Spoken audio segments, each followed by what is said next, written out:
Hello friends, welcome to Tamil history. நம்ம எல்லாருமே ரொம்பவே பெரிய வீட்டில் ரொம்பவே சேஃபான வீட்டில் தான் வாழணும்னு ஆசைப்படுவோம். ஆனால் நான் சொல்ல போகிற இந்த 4 வீட்டில் வாழ்கிற மக்கள் எல்லாருமே ரொம்பவே டிஃப்ரெண்ட்டான வீடுகளில் தான் வாழ்ந்துட்டு இருக்காங்க. அவங்களுடைய சுச்சுவேஷனுக்கு அடாப்ட் பண்ணி ரொம்பவே அங்கே சந்தோஷமாக வாழ்ந்துட்டு இருக்காங்க. ஸோ அப்படி எந்த மாதிரியான பிளேஸ்ல எல்லாம் வாழ்கிறாங்க, எந்த மாதிரியான வீடுகளில் வாழ்கிறாங்க அப்படின்ற பற்றி ஒரு ஃபுல் டீடைல்ஸ் தான் நம்ம இந்த வீடியோவில் பார்க்க போகிறோம். ஸோ இந்த வீடியோ முடிஞ்சோடனே நீங்களே யோசிப்பீங்க, இந்த மாதிரியான பிளேஸ்ல எல்லாம் இந்த மாதிரியான வீட்டில எல்லாம் மக்கள் வாழ்ந்துட்டு இருக்காங்களா அப்படின்ற மாதிரி. ஸோ அதனால் இந்த வீடியோவை நீங்கள் ஸ்கிப் பண்ணாமல் ஃபுல்லாக பாருங்கள். வாங்க இப்போ நம்ம வீடியோக்குள்ளே போகலாம். Welcome to Tamil history.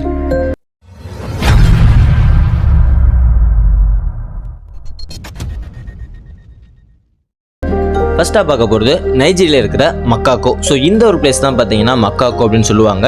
இந்த ஒரு பிளேஸ் ஃபுல்லாகவே படகால நிறைஞ்சிருக்குது. ஸோ இது பார்த்தீங்கன்னா ஆஃப்ரிக்காவில் இருக்கிற ஒரு லார்ஜஸ்ட் ஸ்லம் அப்படின்னு சொல்கிறாங்க. ஸோ இந்த ஒரு பிளேஸ் நம்ம பார்க்குற எல்லாத்துக்குமே தெரிஞ்சிருக்கும், ரொம்பவே மோசமான சூழ்நிலை தான். ஸோ இந்த ஒரு சூழ்நிலையில் மக்கள் வாழ பழகி இருந்திருக்காங்க. ஏன்னா இங்கே வேலை வாய்ப்பு ரொம்பவே கம்மி, அது இல்லாமல் இங்கேருந்து அவங்களால போகவும் வேறு வழி கிடையாது. அதனால் எல்லாருமே இந்த ஒரு பிளேஸில் வாழ்கிறதுக்கு அடாப்ட் ஆகிட்டாங்க. அது மட்டும் இல்லாமல் இங்கே வாழ்கிறவங்களுடைய முக்கியமான வேலையே என்ன அப்படின்னா மீன் பிடிக்கிறது தான். ஸோ அதை வச்சு தான் இந்த மக்கள் எல்லாருமே வாழ்ந்துட்டு இருக்காங்க. ஒரு சில ஃபேமிலி மட்டும் பார்த்தீங்கன்னா நிறைய கைவினை பொருட்கள் செஞ்சு அங்கே வாழ்ந்துட்டு இருக்காங்க.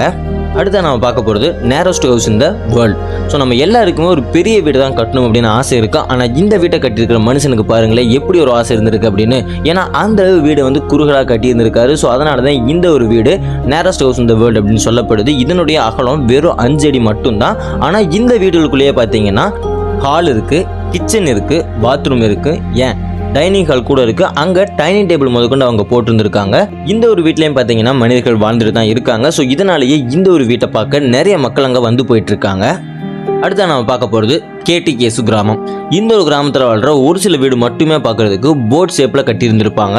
இதை எல்லாருமே டோங்கோனான் அப்படின்னு சொல்கிறாங்க. ஆனால் இங்கே வாழ்கிற எல்லா வீடுமே பார்த்தீங்கன்னா இந்த மாதிரி ஒரு அமைப்பில் கட்டப்பட கிடையாது.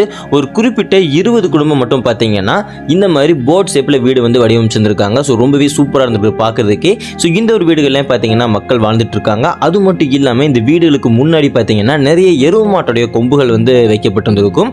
அதுக்கான ரீசன் என்ன அப்படின்னு பார்த்தீங்கன்னா, யார் அதிகமாக உங்கள் வீட்டுக்கு முன்னாடி இந்த மாதிரி எருவு மாட்டோட கொம்பை வச்சுருந்துருக்காங்களோ அவங்க மற்ற குடும்பத்தை விட ரொம்பவே சந்தோஷமாக ஹாப்பியாக செழிப்பாக இருக்காங்க அப்படின்றதான் அங்கே ஒரு அர்த்தம்.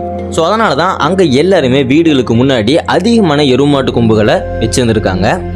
அடுத்ததாக ஃபைனலாக பார்க்க போகிறது சீலேண்ட்.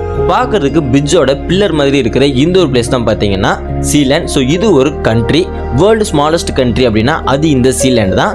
ஸோ பிரிட்டனை ஒட்டி இருக்கிற ஒரு கடலில் தான் பார்த்தீங்கன்னா இந்த ஒரு பிளேஸ் அமைஞ்சிருக்கு. இங்கேயும் பார்த்தீங்கன்னா மக்கள் வாழ்ந்துட்டு இருக்காங்க. கிட்டத்தட்ட 27 சிட்டிசன்ஸ் இங்கே வந்து வாழ்ந்துட்டு இருக்காங்க. இவங்களுக்குன்னு தனி பாஸ்போர்ட் இருக்குது, தனி கரன்சி இருக்குது, ஏன் தனி ஃப்ளாக் கூட இருக்குது.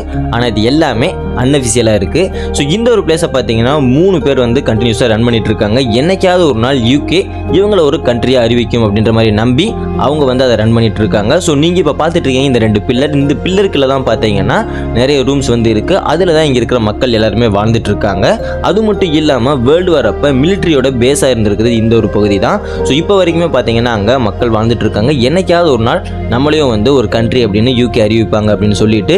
ஸோ இந்த மாதிரி டிஃப்ரெண்ட்டான பிளேஸில் டிஃப்ரெண்ட்டான வீடுகளில் தான் மக்கள் வந்து இந்த வேர்ல்டில் வந்து வாழ்ந்துட்டு இருக்காங்க.